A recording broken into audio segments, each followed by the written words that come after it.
जिउतिया व्रत कथा। पौराणिक कथा के अनुसार एक बार एक गरुड़ और एक मादा लोमड़ी नर्मदा नदी के पास एक जंगल में रहते थे। दोनों ने कुछ महिलाओं को पूजा करते और उपवास करते देखा और खुद भी इसे देखने की कामना की।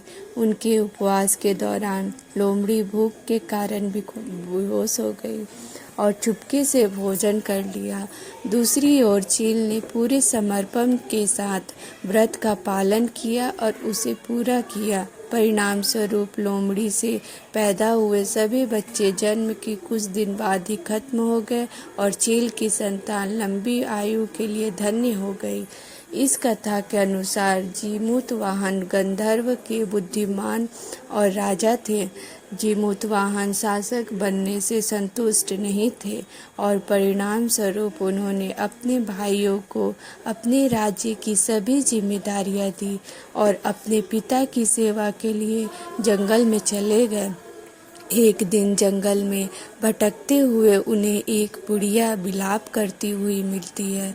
उन्होंने बुढ़िया से रोने का कारण पूछा।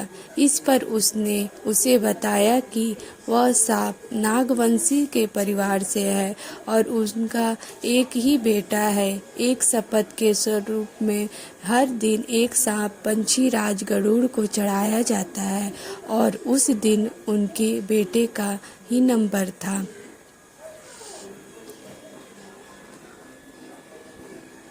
उसकी समस्या सुनने के बाद जीमूतवाहन ने उन्हें आश्वासन दिया कि वह उनके बेटे को जीवित वापस लेकर आएंगे। तब वह खुद गरुड़ का चारा बनने का विचार कर चट्टान पर लेट जाते हैं।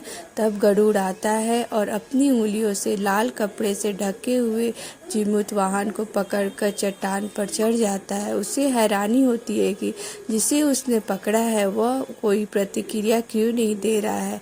तब वह जीमूतवाहन से उनके बारे में पूछता है। तब गरुड़वाहन जीमूतवाहन की वीरता और परोपकार से प्रसन्न होकर सांपों से कोई और बलिदान नहीं लेने का वादा करते हैं और मान्यता है कि ये तभी से संतान की लंबी उम्र के लिए और कल्याण के लिए जिउतिया व्रत किया जाता है। अगर आपको ये स्टोरी अच्छी लगे तो इसे लाइक एंड सब्सक्राइब करिएगा। Thank you.